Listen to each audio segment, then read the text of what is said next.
Senhor presidente, solicito a apresentação do vídeo relativo à diligência efetuada e logo a seguir a leitura do relatório impresso. Meu nome é Maria Nancy Juliane. E aconteceu que essa propriedade foi, invadida. Lá era soja e milho, né?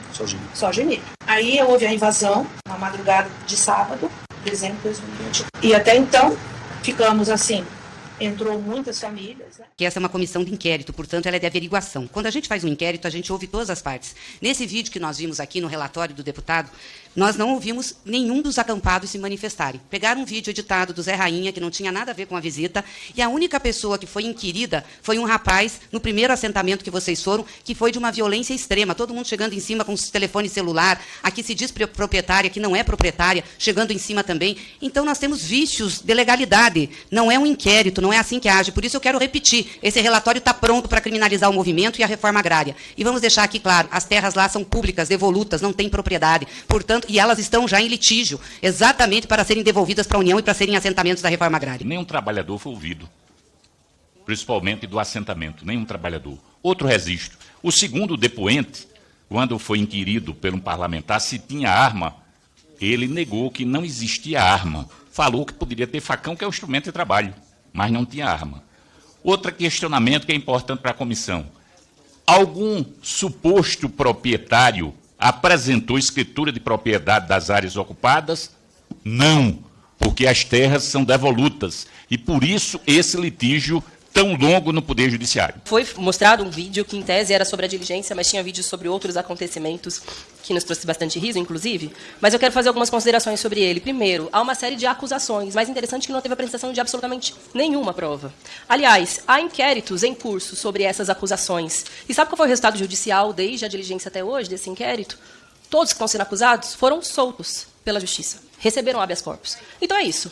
Várias pessoas fazem acusações sobre outras pessoas e essas pessoas, semana seguinte, são soltas pela Justiça. Essa é a primeira observação. Segunda, é importante fazer uma pesquisa sobre a documentação dessas supostas propriedades dessa senhora Nancy, que, aliás, apareceu muitas vezes. Depois observem. Quem?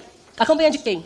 Que essa senhora Nancy ajudou a construir lá no Pontal do Paranapanema, porque ela foi a estrela desse vídeo, né? Uma prestação de contas à altura do trabalho que ela prestou nas eleições de outubro. Mas vejam só vocês, a gente foi atrás dos documentos dessa terra que ela reivindica ser dela. Primeiro, que os perímetros 14º e 16º do Pontal do Paranapanema, houve uma decisão judicial pela ministra Carmen Lúcia, delimitando aquelas como terra devolutas. Portanto, são terras que não podem ser comercializadas. São terras que, de acordo com a Constituição, devem ser destinadas para a reforma agrária, Constituição Federal e Constituição do Estado de São Paulo. Segundo, ainda assim, justamente por um processo de invasão e de grilagem de terras, há documentos que, em tese, comprovam a posse dessas fazendas. A Fazenda Santa Mônica, está no nome, sabe de quem?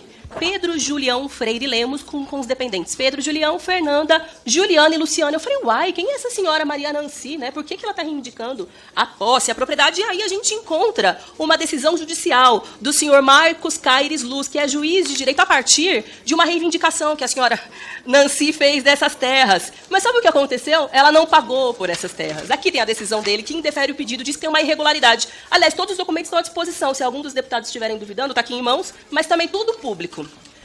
Ela não pagou o valor que ela deveria para o senhor Julião, de R$2.400.000. Então, vejam só vocês. A senhora não é dona da terra, não pagou pela terra que ela diz que ela é posseira, tem uma decisão judicial negando que essa terra seja dela, há 2 pedidos de reintegração de posse que foram negados pelo Supremo Tribunal Federal, justamente porque ela não conseguiu apresentar documentação de que a terra é dela, e aí ela vai lá e arma uma encenação, junto com seus amigos deputados, com os quais um deles ela fez bastante campanha, durante o processo eleitoral, para ir lá assediar os acampados para dizer que a terra é dela. Aliás, sabe o que eu achei bastante interessante? Num dos pedidos que ela mesma fez de reintegração de posse, tem fotografias, e eu quero que vocês vejam, todos os documentos estão aqui nas minhas mãos. Fotografias da fazenda que ela disse que era hiperprodutiva. Gente, só tem mato. Fotos que ela mesma apresentou do dia da ocupação pela FNL.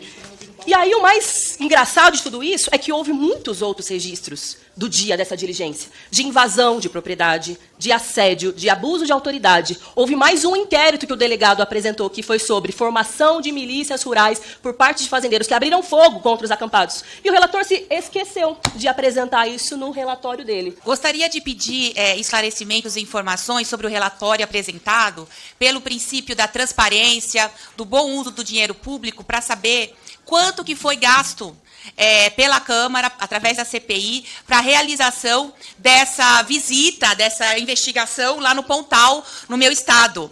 Porque a gente sabe que essas visitas, essas diligências estão sendo feitas de última hora, e isso causa um aumento, um custo para a população poder pagar, porque é custeado com dinheiro público essas passagens aéreas.